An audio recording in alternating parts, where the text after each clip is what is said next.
Hello, Pittsburgh! Are you fired up?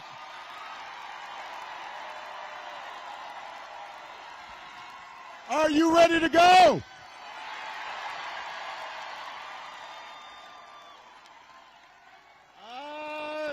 It is good. It is good to be back in Pennsylvania. It is good to be back in Pittsburgh.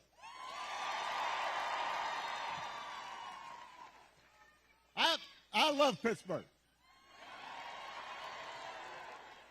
You know, I love the people of Pittsburgh. I love the food in Pittsburgh. I don't usually do this, but this is a little bit of a Yelp rating. Just had some of Pamela's pancakes. I first had those like 10, 15 years ago when I was running, and I was all like, I need some of those pancakes this time out. And even though I'm from Chicago, some of you may know when I was a kid, I was a Steelers fan. So, and watching the Steelers this season, it seems I'm not the only guy from Chicago who likes being in Pittsburgh, because so far Justin Fields is doing pretty good. Now, before we get started, we have a little bit of work to do here. All right, so I want everybody to be, just settle in. We got some work to do. Before we get started, I did want to say that we are, heartbroken about the loss of life in Florida, North Carolina, states across the Southwest. We are thinking about people, families whose lives have been upended by the storms over the last couple of weeks. I could not be more grateful for the first responders and FEMA professionals who have put themselves in harm's way to try and help.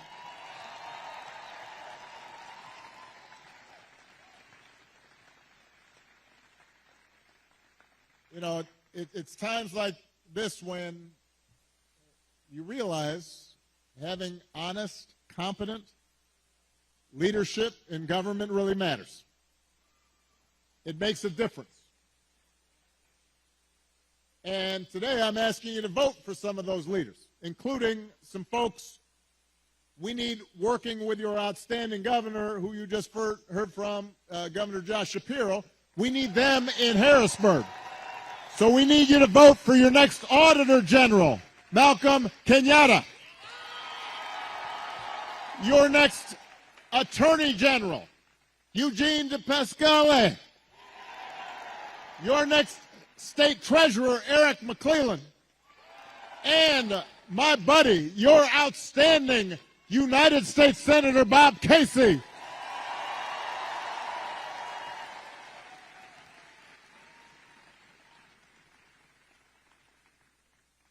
Now, here in Pennsylvania, there are 3 ways to vote.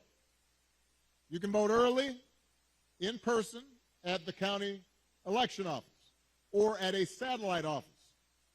You can also vote by mail. And if you need to figure out how to do that, just go to iwillvote.com, PA, to find a place to vote early or to request a ballot. And, of course, you can vote at your polling place on Election Day, November 5th. But if you're at this rally, let's face it, you're probably voting unless you are 12.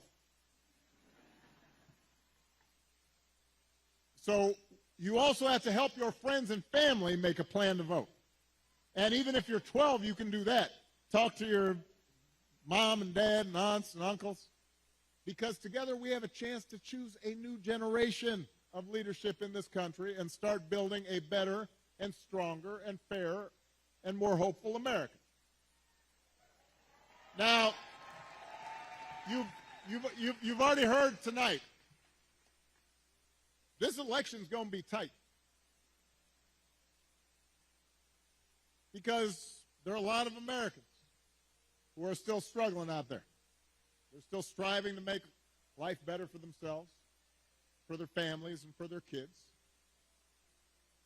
And let's face it, as a country, we've been through a lot these last few years. We had a historic pandemic wreaking havoc on communities and businesses.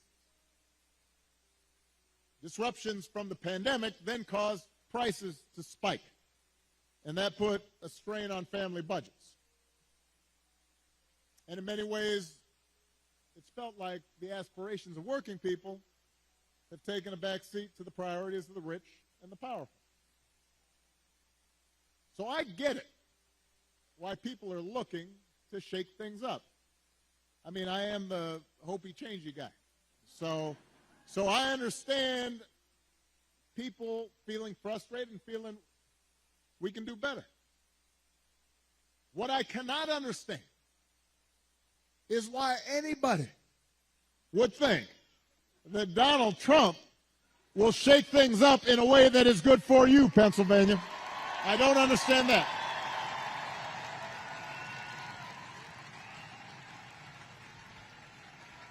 Because there is absolutely no evidence that this man thinks about anybody but himself. I've said it before. Donald Trump is a 78-year-old billionaire who has not stopped whining about his problems since he rode down his golden escalator 9 years ago. You've got the tweets in all caps, the ranting and the raving about crazy conspiracy theories. You got the 2-hour speeches, word salad, just, it's like Fidel Castro, just on and on. Constant attempts to sell you stuff. Who does that? Selling you gold sneakers and a $100,000 watch and most recently a Bible. He wants you to buy the Word of God, Donald Trump edition. Got his name right there next to Matthew and Luke. I mean, you could not make this stuff up. If you saw it on Saturday Night Live, you'd say, well, no, that's going too far. No, he's doing that. It's crazy. And the reason he does it is because all he cares about is his ego and his money and his status. He's not thinking about you. Donald Trump sees power as nothing more than a means to an end. He wants the middle class to pay the price for another huge tax cut that would mostly help him and his country club buddies. Doesn't care if he costs more women their reproductive freedoms because it won't make a difference in his life. Do not boo. Vote.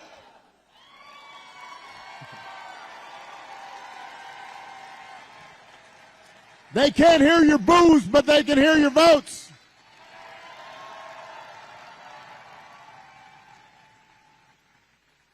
Most of all, Donald Trump wants us to think that this country is hopelessly divided between us and them, between the quote-unquote real Americans who support him and the outsiders who don't.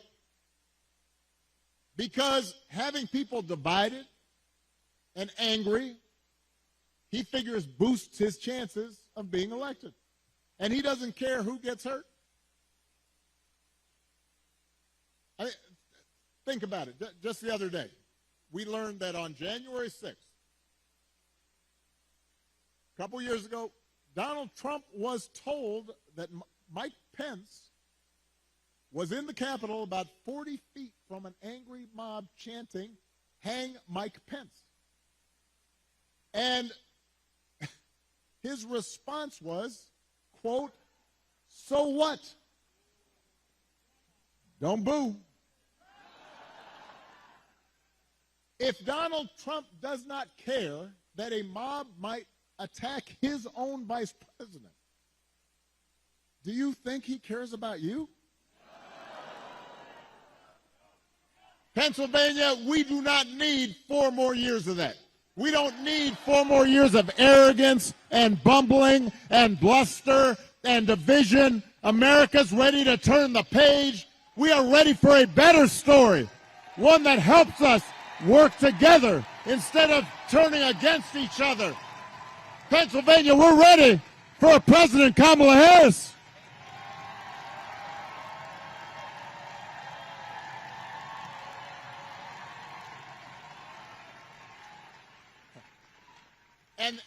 And the good news is Kamala Harris is ready to do the job.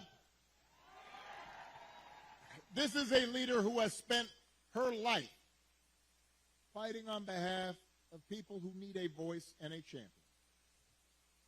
Somebody who was raised in the middle class, who worked a summer job at McDonald's while she earned a degree, who believes in the values that built this country. Somebody who has served with distinction in every office that she has ever held. I think we probably had a fainting spell back there. So let's make space for the emergency folks. This happens sometimes. Everybody bend their knees a little bit. You've been standing for a while. You can dance if you want. I just suggested bend your knees. But she'll be okay. Kamala is as prepared for the job as any nominee for president has ever been. That's who Kamala is.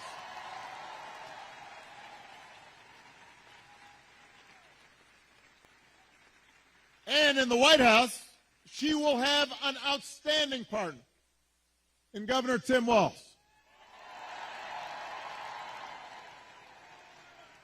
Tim is a veteran.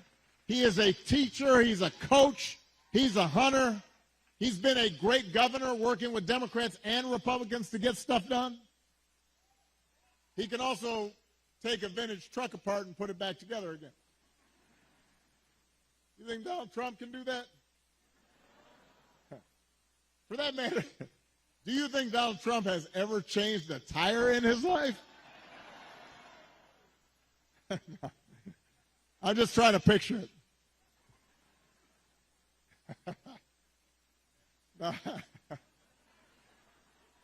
The point is, if you elect Kamala and Tim, they won't be focused on their problems. They'll be focused on yours. They understand that too many folks here in Pennsylvania and across the country are struggling to pay the bills. Even though wages are steadily growing and inflation is finally slowing, the price of everything from health care to housing to groceries, it's still too high. And that takes a real bite out of paychecks. It hurts. So the question is, who's really going to do something about it? That's what you should be asking yourself. Now, Donald Trump's plan is to do what he did last time, which was give another massive tax cut to billionaires and big corporations. And then, don't boo, I'm going to break you of this habit. And the reason some people think, well, I don't know, I remember that economy when he first came in being pretty good. Yeah, it was pretty good, because it was my economy.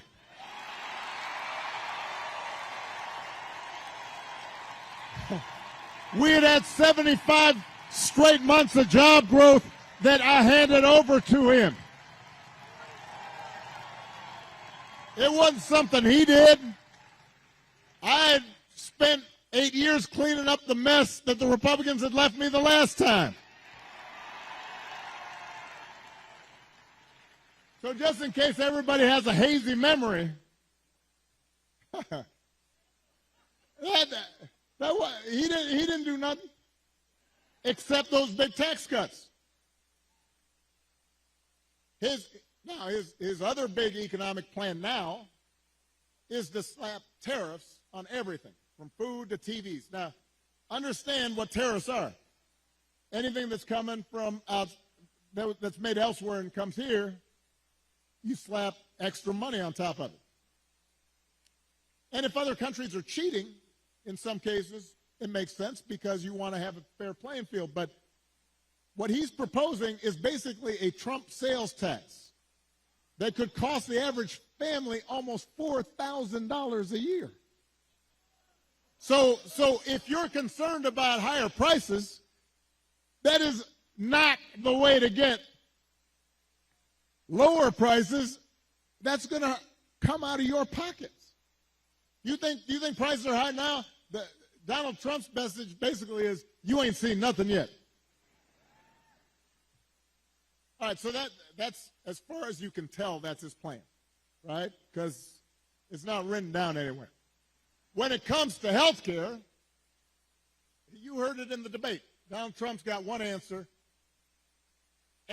ending the Affordable Care Act that 45 million people rely on.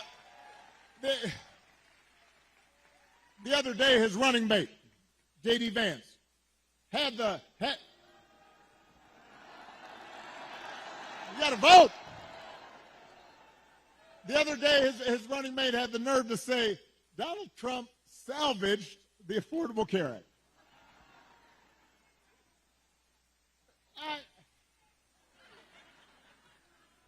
I mean,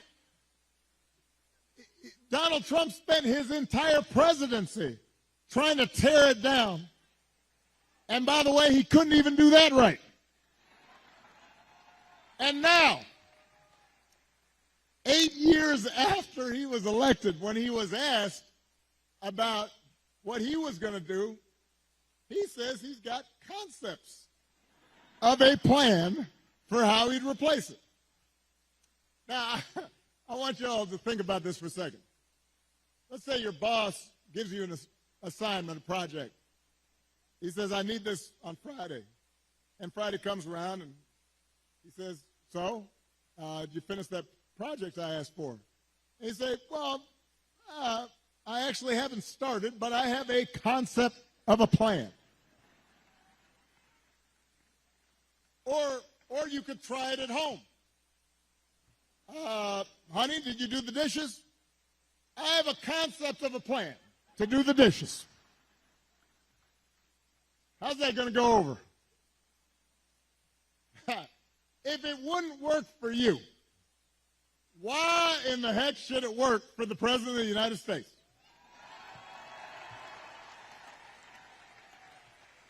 But the good news is, Kamala Harris, she doesn't have concepts for a plan. She has an actual plan to make your life better.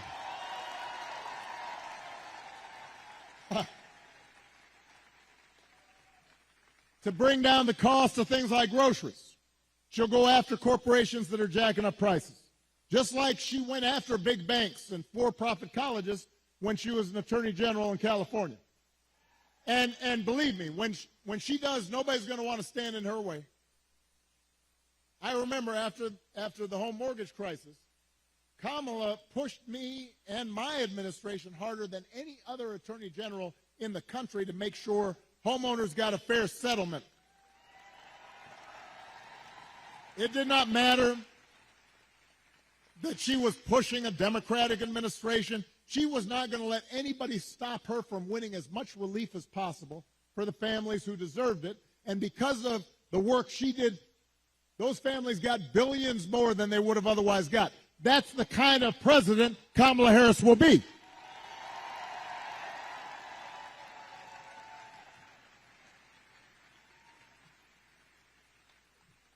To lower housing costs, Kamala will cut red tape and work with governors like Josh Shapiro, as well as the private sector, to build 3 million new homes. And she'll give first-time home buyers up to $25,000 to help with the down payment. Plans, concrete plans. And for a lot of folks, that could be the difference between watching their dreams pass them by or finally owning a place of their own. To lower health care costs, Kamala already worked with Joe Biden to take on the drug companies and bring down the cost of insulin and hearing aids and more than 50 prescription drugs. And as president, she will never stop working to limit out-of-pocket costs and protect your care. That's who Kamala is. She's got a track record of doing it. And here's a big one. Instead of giving more tax breaks to billionaires and raising prices on working families, Kamala will give a tax cut to 100 million middle class and working people here in America.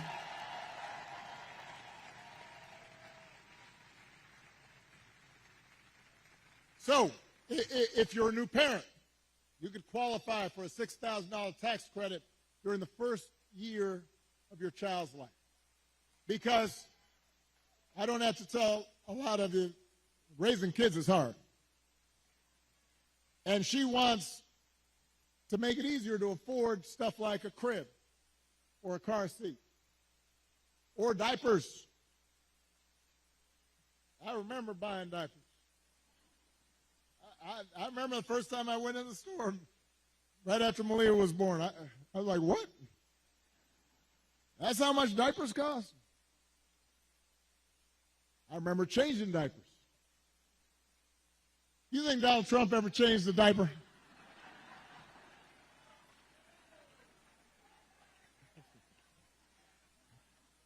Yeah.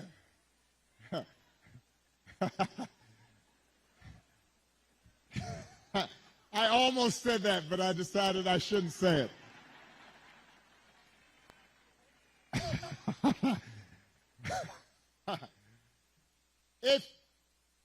If you're starting a small business, Kamala Harris will give you a $50,000 tax credit to help you get it off the ground. That's who Kamala Harris is. That's what she stands for. So with Kamala, you've got actual plans. Trump, concepts of a plan. Now, if you challenge Trump to elaborate and enumerate his concepts, he will fall back on one answer. J.D. Vance does the same thing. Doesn't matter what the issue is, housing, health care, education, paying the bills. Their only answer is to blame immigrants. They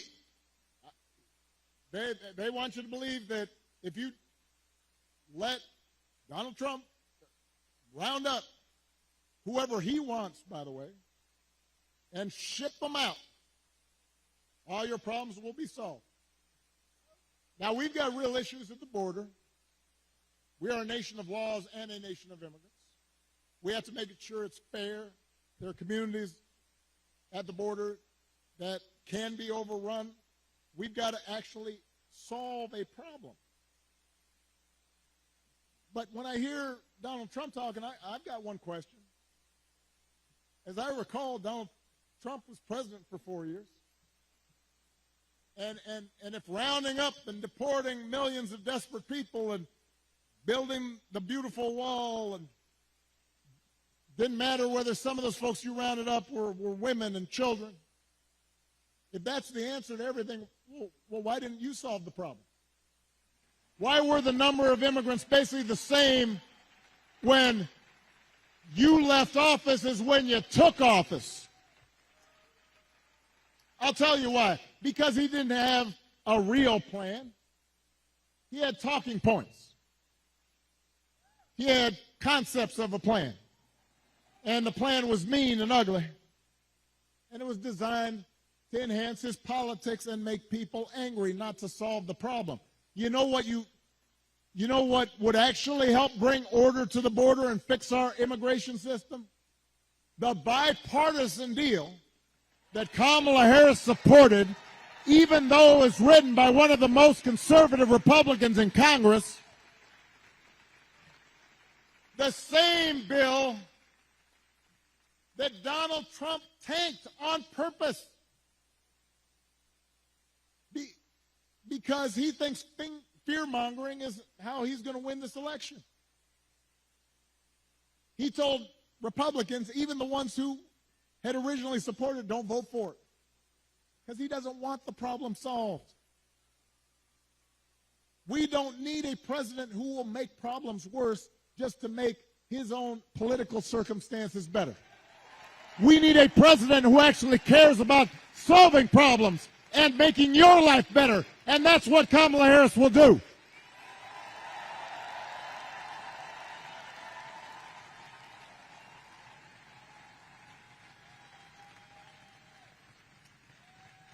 And to help her do it, she will need a Senate full of serious public servants like Bob Casey.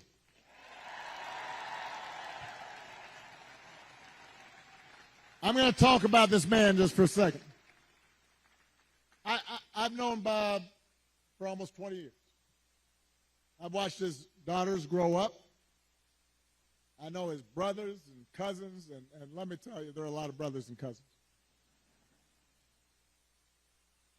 And I can tell you that no one is more humble and more honest and more rooted in his community and has more integrity than Bob Casey.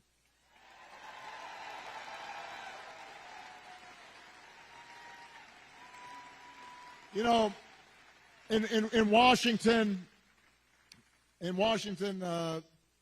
folks make a distinction between work horses and show horses.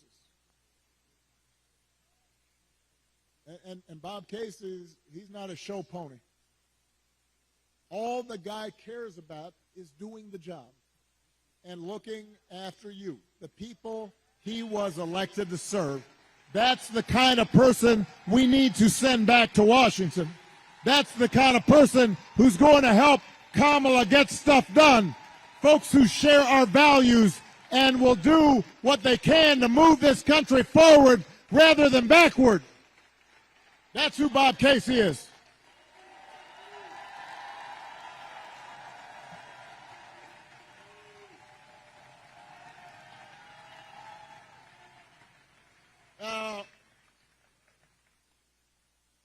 One of those values is freedom. And during election time, there are a lot of flags and there's a lot of talk about freedom. So let me talk about that just for a second. Because I don't think we've ever had an election with candidates who understand freedom more differently. For Donald Trump and his cronies, freedom means that the powerful can do whatever they please. Fire workers for trying to organize a union. Dodge paying their fair share of taxes.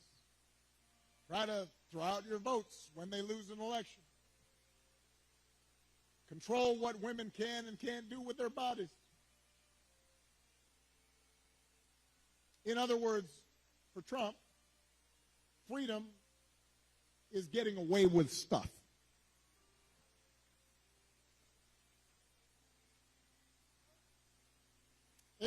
It's like he said in the middle of the pandemic. I don't take any responsibility at all. People were dying. I don't take any responsibility at all.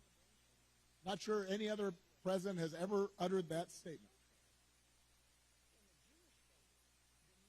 We have a broader idea of freedom. We believe in the freedom to provide for our families if we're willing to work. The freedom to breathe clean air and drink clean water and send our kids to school without worrying if they come home. We believe that true freedom gives each of us the right to make decisions about our own life, how we worship, who we marry, what our family looks like.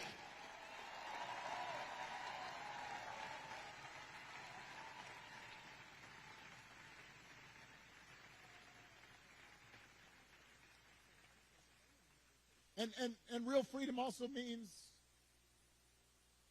that we're going to disagree on how each of us should live our lives. And we have to respect other people's views on these issues. You know, I've always said there are good people of conscience on both sides of the abortion divide. I respect anyone whose faith tells them that it isn't something they support. But if we believe in freedom, then we should at least agree that such a deeply personal decision should be made by the woman whose body is involved and not by politicians.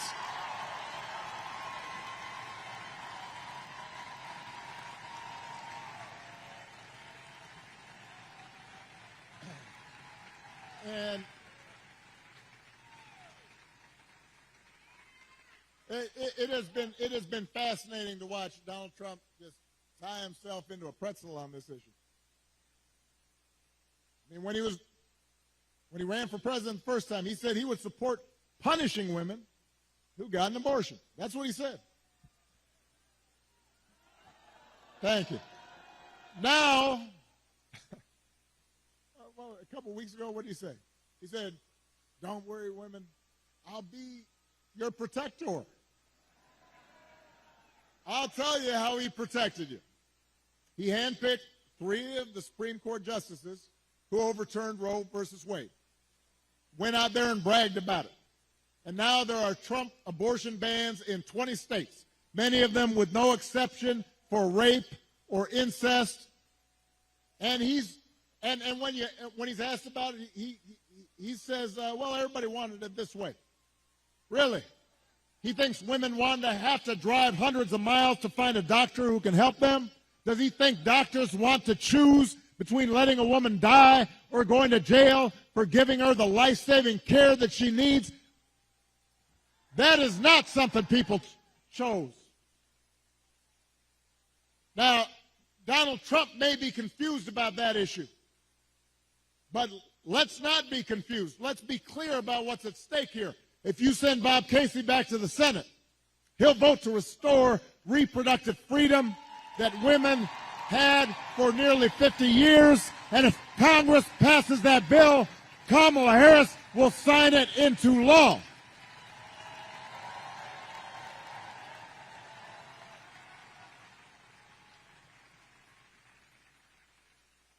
Because they understand that freedom is about being able to make the right choice for ourselves and our families. It's about recognizing that other people have the freedom to make their own choices, even if they're different from ours. And it's an example of how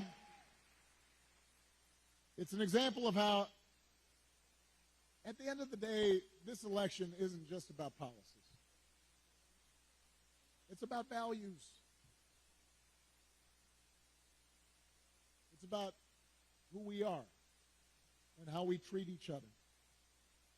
And the example we want to set for our children and for their children. And it's about character. You know, some of you know that when I was growing up, I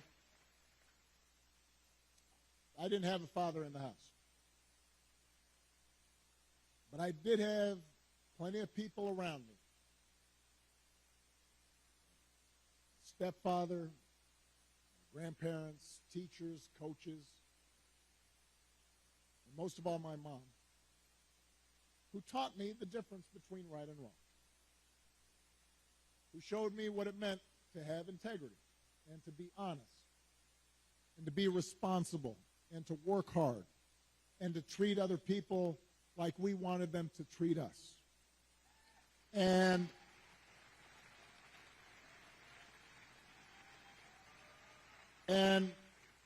I had a bunch of role models out there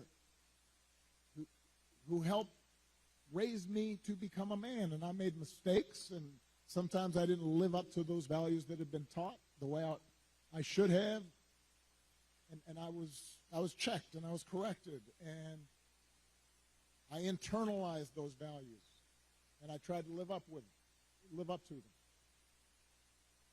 And I suspect most of you grew up the same way. And you know, that process of trying to live out your best self, trying to live out your values, that doesn't stop. after the age of 20 or 21. It keeps going. And as I got older, I continued to benefit from friends like Bob Casey and Josh Shapiro and others who would reinforce those values and who I didn't want to disappoint. And obviously my wife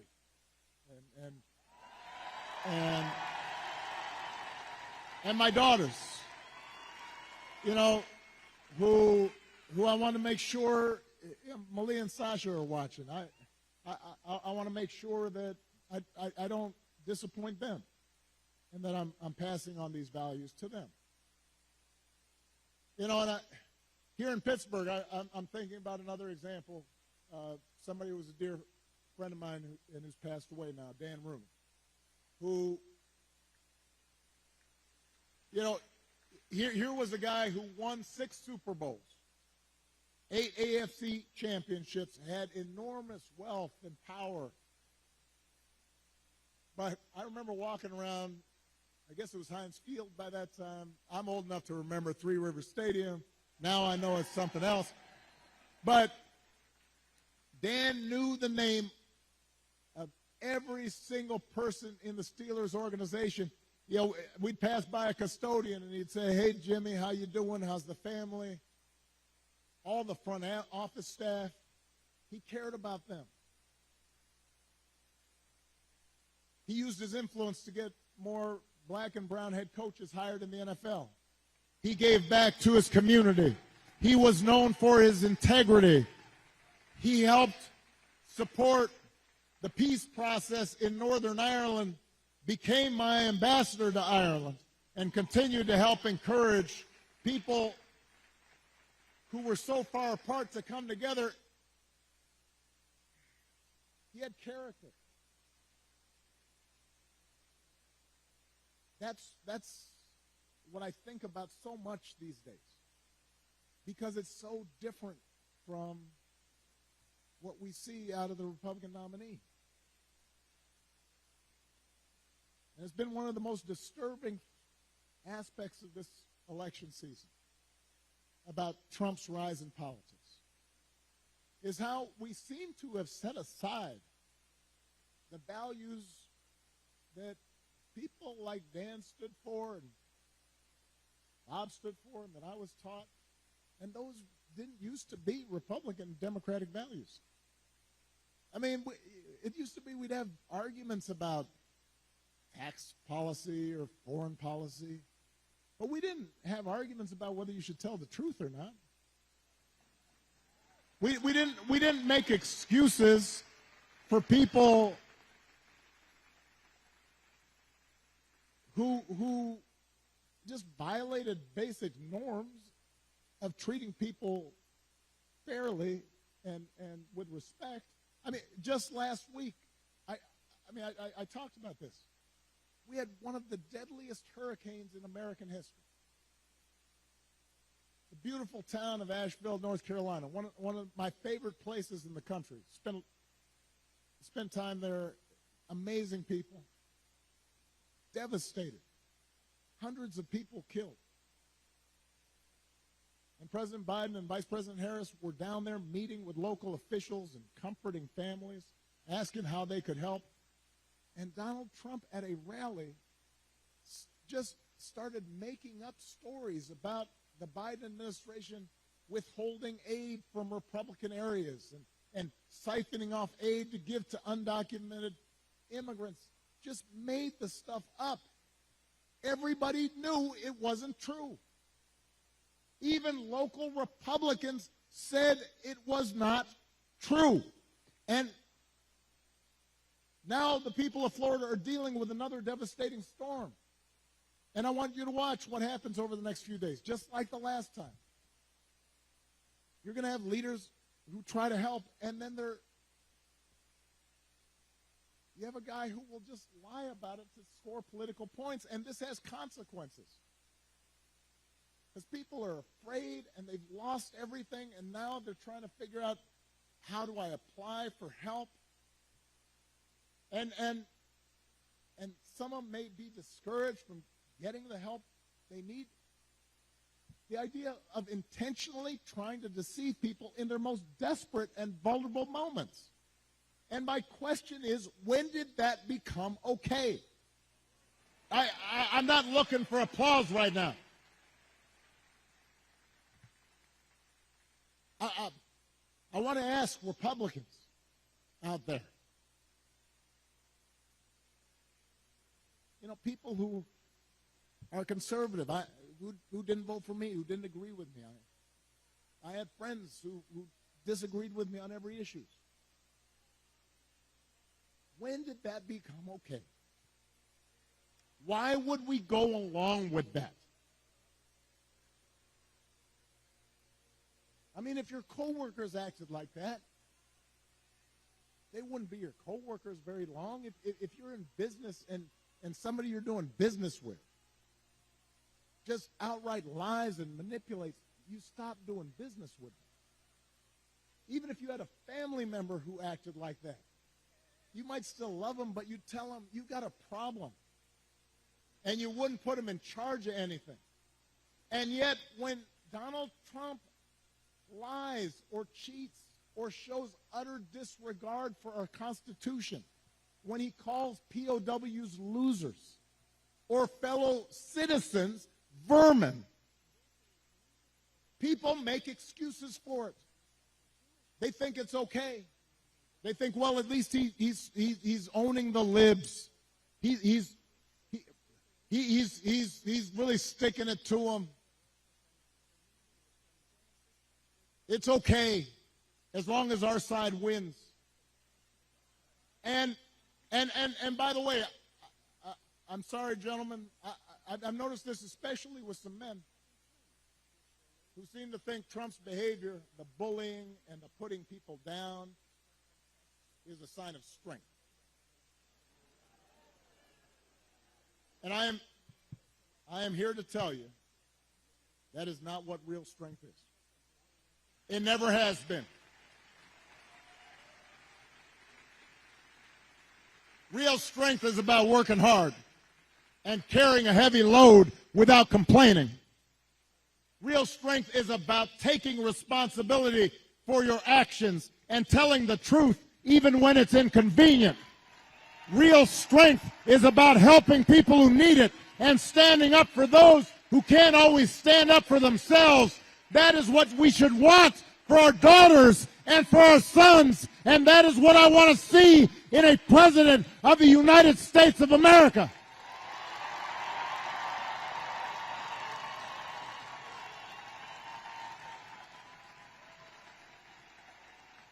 And the good news is that you have candidates to vote for in this election that demonstrate that kind of character, who know what real strength looks like, who will set a good example and do the right thing and lead this country better than they found it.